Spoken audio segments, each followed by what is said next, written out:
Hi మమ్మ, ఈరోజు మీకు ఎలిఫెంట్ పార్క్ అయితే చూపిస్తాను. కూర్గులో ఉండేది. మేమైతే చూద్దామని వెళ్ళాము. ఇక్కడ టికెట్ అయితే 200 రూపీస్ తీసుకుంటారు పర్ హెడ్ వెళ్ళడానికి. కాకపోతే 200 రూపీస్ పెట్టినా కానీ వర్తబులే. ఇక్కడ మీకు చూపించినట్టు బోట్లో వెళ్ళాలన్నమాట, ఇటు సైడ్ నుంచి అటు పక్కకు చూడడానికి.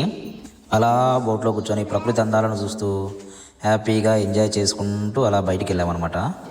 అలా వెళ్తే వాళ్ళని చూస్తున్నారు, ఎదురు కనపచ్చే జనాన్ని. వాళ్ళని చూసి నాకు అర్థమైంది మనమే కాదు, మనకన్నా చాలా మంది ఖాళీగా ఉండాలని. ఇక్కడ చూడండి మామ, ఎలిఫెంట్కి అయితే స్నానం చేపిస్తున్నారు. ఇక్కడ ఇలా మీరు కూడా స్నానం చేపించచ్చు ఎలిఫెంట్ కావాలంటే. కాకపోతే కొంచెం డబ్బులు ఖర్చు అవుతాయి మామ. మొత్తానికి అయితే ఇటు సైడ్కి రీచ్ అయ్యాము. బోట్ దిగి కిందికి వచ్చేసాం అనమాట.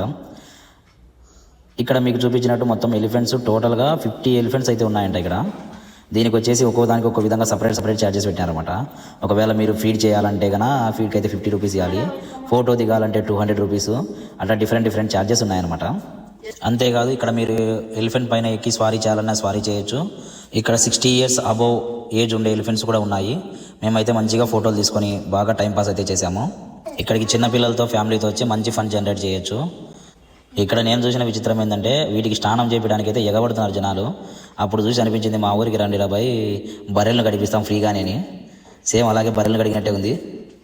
మీరు కూడా కూర్కి వెళ్తే ఫ్యామిలీతో తప్పకుండా ఈ ఎలిఫెంట్ పార్క్ని అయితే విజిట్ చేయండి.